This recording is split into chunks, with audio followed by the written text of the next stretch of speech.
From the beginning of recorded history, and for thousands upon thousands of years, cultures across the entire world all believed the earth was flat.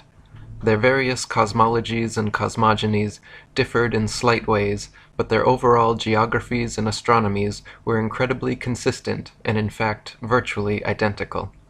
The earth was a stationary plane, void of any motion or curvature, flat across its entire expanse, except of course for hills, mountains, and valleys. The North Pole was the magnetic monopole center point of the flat Earth, with Polaris, the North Pole star, situated directly above. Polaris was the only motionless star in the heavens, with all the other constellations revolving perfect circles over the Earth every night. The stars were divided into two categories, known as the fixed stars and the wandering stars. The fixed stars were so called because they were observed then, as we can observe today, to stay fixed in their constellation patterns, night after night, year after year, century after century, never changing their relative positions. The wandering stars, what are today referred to as planets, were so called because they were observed then, as we can observe today, to wander the heavens, taking their own unique spirograph-like patterns, making both forward and retrograde motions over and around the Earth during their cycles. The sun and moon were both of equal size, and they too revolved over and around the motionless Earth, as immortalized in the Chinese yin-yang symbol. The sun and moon were much closer to Earth than supposed nowadays, and each shined with their own unique opposite lights, the sun's being warm, golden, drying, preservative, and antiseptic, and the moon's light being cold, silver, damp, putrefying, and septic. The sun and moon, as though connected to a magnetic maypole, made alternating spiral journeys over and around the Earth every year. The sun began its journey at the Tropic of Capricorn at the winter solstice, where it made its fastest and largest circle over the Earth. For the next 3 months, every day the sun slightly narrowed its path and slowed its speed until by the spring equinox the sun had spiraled its way from the Tropic of Capricorn to the equator. Then for the next 3 months, again every day, the sun continued to slightly narrow its path and slow its speed until the summer solstice, when the sun made its smallest, slowest circle around the Tropic of Cancer. Once the sun reached this innermost circle, like the ribbons and dancers around the maypole, the sun would then begin its opposing, widening, quickening journey back to the Tropic of Capricorn. For the next 3 months, every day the sun slightly widened its path and hastened its speed until the autumnal equinox, the sun had spiraled its way from the Tropic of Cancer back to the equator.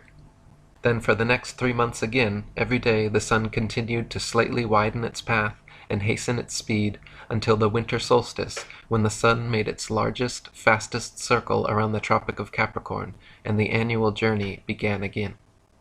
The moon had a similar yearly path revolving over and around the Earth, but unlike the sun, which constantly changed its speed to keep a consistent 24-hour day, the moon's speed never changed, so depending on its latitude, the moon was observed then, as we can observe today, to take approximately 24.7 to 25 hours per cycle.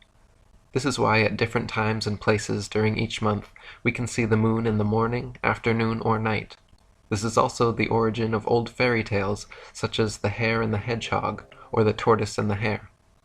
The hare, like the sun, begins the annual race full of energy, excitement, and ego, declaring himself the definite winner, and gets off to an immediate head start. Meanwhile, equally confident in his seemingly lesser abilities, the humble, slow, and steady tortoise moon begins as well, allowing the hare to lead. As the race carries on, the cocky hare tires and slows down, or takes a nap, at which point the tortoise overtakes him. This is analogous to the moon reaching the Tropic of Cancer before the sun each year and beginning its return journey. When the hare reaches this halfway point of the race, he realizes his lackluster attitude has resulted in being overtaken by the slower tortoise, and begins to speed up again. Then, for the remainder of the race, the sun picks up speed day by day, gaining on the moon, but ultimately losing as the slow and steady tortoise reaches the finish line before the hare and wins. So for ancient man, Earth and Polaris were the two immovable center points of the universe, around which the sun, moon, and other stars all revolved in a dome-like shape. Some cultures believed in a literal, physical, solid dome or firmament to which the fixed stars were bound. Other cultures mythologized the axis mundi as the world tree with Polaris at the center and all the other constellations forming the branches. In these flat Earth depictions, the North Pole occupied the center point, and south was all straight lines extending outwards from there. East and west were not straight lines, as is assumed nowadays, but were in fact circles, just like all lines of latitude and the paths of the celestial bodies. The southern circumference of Earth was surrounded by a gigantic wall of ice 150 to 200 feet above sea level, holding the interconnected oceans in like a World Cup. Beyond the ice wall, some cultures claimed a firm barrier existed through which no human could penetrate. Other cultures believed there were entire worlds and other civilizations existing beyond the Antarctic ice. Currently, and for the past half-century, there has existed an international Antarctic treaty preventing all independent exploration of Antarctica.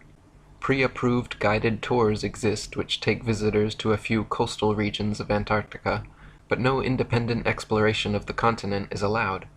Sailors like Jarl Andhoy have been caught attempting to explore Antarctica and threatened, turned around at gunpoint, fined, and jailed for violating this militarily enforced international treaty. As a result, the public currently has no way to confirm or deny the seemingly fantastical claims of ancient man concerning what may or may not exist at the southernmost extremities of the Earth. We can, however, confirm that this 200-foot ice wall surrounding the southern circumference of the Earth most certainly exists. We can confirm that Polaris is indeed the only non-moving star in the sky. All the fixed stars indeed rotate perfect circles around Polaris while remaining stuck in their relative constellations night after night, year after year, century after century. The wandering stars, or planets, do indeed wander the heavens, taking their own unique spirograph-like paths when charted from a geocentric perspective. The sun and moon are indeed observably of equal size and revolve over and around us in daily cycles. Just as the ancients observed, the sun's annual path does indeed travel from the Tropic of Capricorn at the winter solstice, to the equator at spring equinox, to the Tropic of Cancer at the summer solstice, back to the equator at autumnal equinox, and finally back to the Tropic of Cancer at winter solstice. The sun's light is indeed warm, golden, drying, preservative, and antiseptic, while the moon's light is indeed cold, silver, damp, putrefying, and septic. A thermometer placed in the sun's light will always read warmer than a thermometer placed in the sun's shade, while a thermometer placed in the moon's light will always read cooler than a thermometer placed in the moon's shade. Plant and animal substances exposed to sunlight quickly dry, shrink, coagulate, and lose their tendency to decompose and putrefy, whereas plant and animal substances exposed to moonlight will quickly show symptoms of putrefaction and decay. Last but not least, just as the ancients espoused, the Earth is observably motionless to all our senses, and the horizon remains perfectly flat as far as the eye can see. Not only does the horizon remain perfectly flat 360 degrees around the observer, but whether at sea level, the top of Mount Everest, 35,000 feet high in an airplane, or even at over 100,000 feet high, the highest any amateur hot air balloon has ever flown, the flat horizon actually rises to the eye level of the observer all the way up. On a globular Earth, no matter how large it is assumed to be, the horizon would remain where it was, and the rising observer would have to tilt his head downwards further and further the higher they rose to see the steadily falling horizon. Many people will be shocked to know that to this day every single scientific experiment ever devised to show the alleged motion of the Earth has failed to do so, or, given evidence of the opposite, that the Earth is indeed motionless, and every attempt ever made to measure the alleged curvature of the Earth has failed to do so, or, given evidence of the opposite, that the Earth is indeed flat.